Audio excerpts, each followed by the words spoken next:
வீர தீர சூரன் எனும் தமிழ் திரைப்படம்.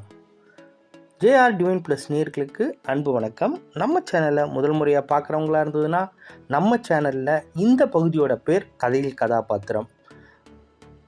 நீங்கள் கடந்து வந்த செய்தியாக இருக்கட்டும், திரைப்படமாக இருக்கட்டும், புஸ்தகமாக இருக்கட்டும், ஒரு தொலைக்காட்சிகளில் வர நிகழ்ச்சிகளாக இருக்கட்டும், அதில் பரபரப்பாக பேசக்கூடியவை அல்லது அது மூலமாக நமக்கு என்ன லேர்னிங்ஸ் கிடைக்குது அப்படின்றத பற்றி இந்த பகுதியில் நம்ம பார்த்துட்டு வரோம். சமீபத்தில் வெளியாகி திரையரங்குகளில் ஓடிட்டுருக்குன்னு நினைக்கிறேன். அந்த திரைப்படம் வீர தீர சூரன். ஸ்டார் ஆக்ஷன் விக்ரம் நடிச்சிருக்காரு. எஸ்ஜே சூர்யா ஒரு லீட் ரோல் நடிச்சிருக்கிறாரு. சூரஜ் என்பவர் நல்ல லீட் ரோல் நடிச்சிருக்காரு. அதை தாண்டி ஒரு நட்சத்திர பட்டாளங்கள் இருக்குது. இதில் தூள் திரைப்படத்தினுடைய இரண்டாம் பாகமாக வர்ணிக்கப்படுது. அது எது எப்படி என்ன கனெக்ட் பண்ணுறாங்க, இந்த திரைப்படத்தை எதோட கனெக்ட் பண்ணுறாங்கன்றதெல்லாம் எனக்கு புரியல. மேபி எனக்கு தெரியல. ஒரு திரைப்படத்தை பண்ணுறாங்க, அதை நமக்கு கன்வே பண்ணுறாங்க. அதில் நல்லது கெட்டது சொல்கிற அளவுக்கு நமக்கு அந்த துறையில் அனுபவம் கிடையாது. இதில் என்னோட லேர்னிங்ஸ் என்ன அப்படின்னா, ஒரு ஹீரோ இருக்கிறாரு. ஹீரோ ஒரு சாதாரண வாழ்க்கை வாழ்கிறாரு. அவருக்கு வழக்கம் போல் இங்கே சினிமாத்தனமான ஒரு பின்புலம் இருக்குது. ஒரு கட்டத்தில் அவர் கதைக்குள்ளே முழுமையாக வராரு. அவருக்கு ஒரு பேக்ரவுண்ட் ஸ்டோரியும் இருக்குது. ஸோ இதில் என்ன செட்டப்பில் அவங்க கூட்டிகிட்டு வராங்க, எதுக்கு எதோட கனெக்ட் பண்ணுறாங்கன்றத அந்த மேஜர் லைன் எதுவுமே எனக்கு புலப்படல.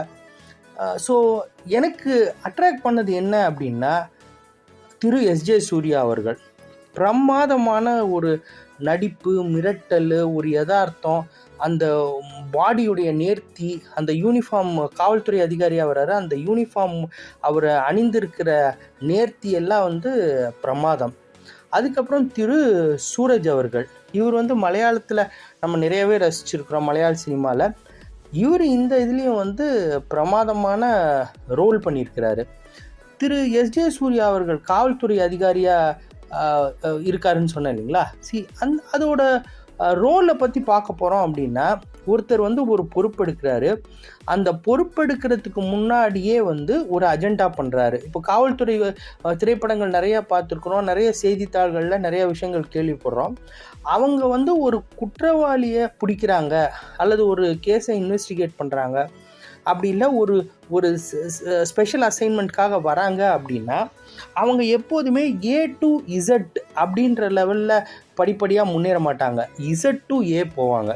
அதாவது ஒரு விடையை எழுதிட்டு தான் அவங்க கேள்வியை தயார் பண்ணுவாங்க.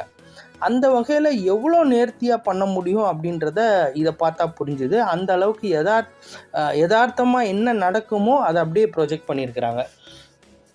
அடுத்தது திரு சூரஜ் அவர்களை பொறுத்த வரைக்கும் என்னென்னா, இந்த கதாபாத்திரத்தில் ஒரு பெரிய ஒரு டானாக வராரு. அந்த டானோட பிள்ளையாக வராரு. அந்த கட்டமைப்பில் அந்த சுற்றிலையும் என்ன அட்மாஸ்பியர் இருக்கோ, அந்த அட்மாஸ்பியரை எப்படி அவங்கெல்லாம் ஹேண்டில் பண்ணுறாங்க, எப்படி அவங்க இருக்கிறாங்க, வாழ்கிறாங்க.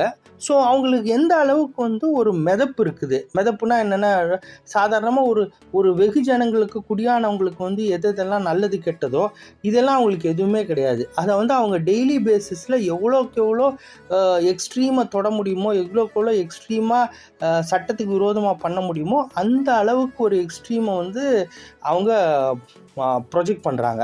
அதை உள்வாங்கி வெளிப்படுத்தின விதம், யதார்த்தமான விதம் அப்படின்றதெல்லாம் ஒரு மிகப்பெரிய அந்த உள்வாங்காமல், உள்ளே போகாமல், அந்த ரோல்குள்ளே கடந்து போகாமல், அதாவது கூடு விட்டு கூடு பாயிறதுன்னு சொல்லுவாங்க. அவங்க as an individual, Suraj as an இண்டிவிஜுவலை விட்டுட்டு அந்த ஸ்டார் கேரக்டராக, அந்த கேரக்டராக போகாமல் இதெல்லாம் வரவே முடியாது.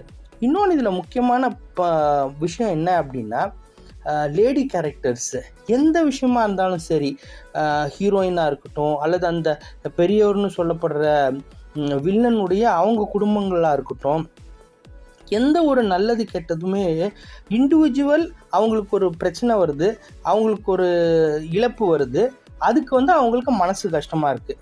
மற்றபடி எந்த ஒரு இழப்பு யாருக்கு என்ன வந்தாலும் அதை பற்றி அவங்க கவலையே இல்லை. அவங்க எல்லாமே ரெடியாக இருக்கிறாங்க.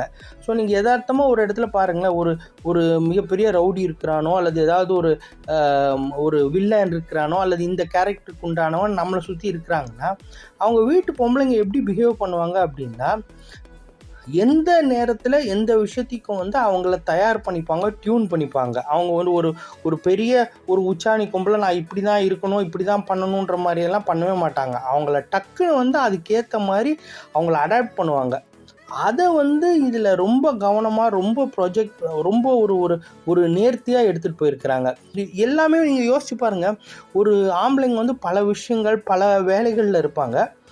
இவங்களை பொறுத்த வரைக்கும் என்ன அப்படின்னா, ஷார்ப்பாக சின்ன சின்ன மூமெண்ட்ஸு சின்ன சின்ன விஷயங்களையும் அவங்களோட குடும்பத்தை சுற்றி வீட்டை சுற்றி அவங்க வேலையாட்களை சுற்றி இருக்கிறத அவங்க நல்லா புரிஞ்சு கரெக்டான நேரத்தில் அந்த அவங்க புருஷனுக்கோ அல்லது மகனுக்கோ அல்லது அந்த முக்கியமான ஆளுங்களுக்கோ அவங்க கன்வே பண்ணுவாங்க.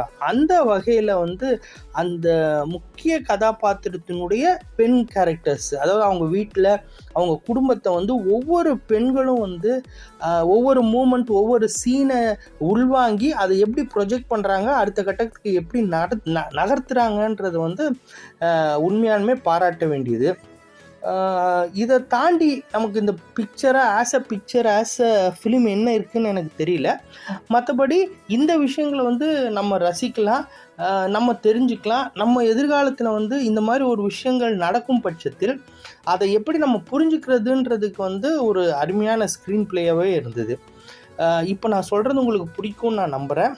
இந்த மாதிரி உங்களுக்கு ஏதாவது ஒரு விமர்சனம் பண்ணணுன்னாவோ அல்லது ஏதாவது நீங்கள் கடந்து வந்த செய்தியோ காணொலியோ வலைவொலியோ தாராளமாக நம்ம சேர்ந்து விவாதிக்கலாம். தொடர்ந்து உங்கள் நட்பு மற்றும் சொந்த வட்டங்களுக்கு பகிருங்க, சப்ஸ்கிரைப் பண்ண சொல்லி வலியுறுத்துங்க. நன்றி, வணக்கம்.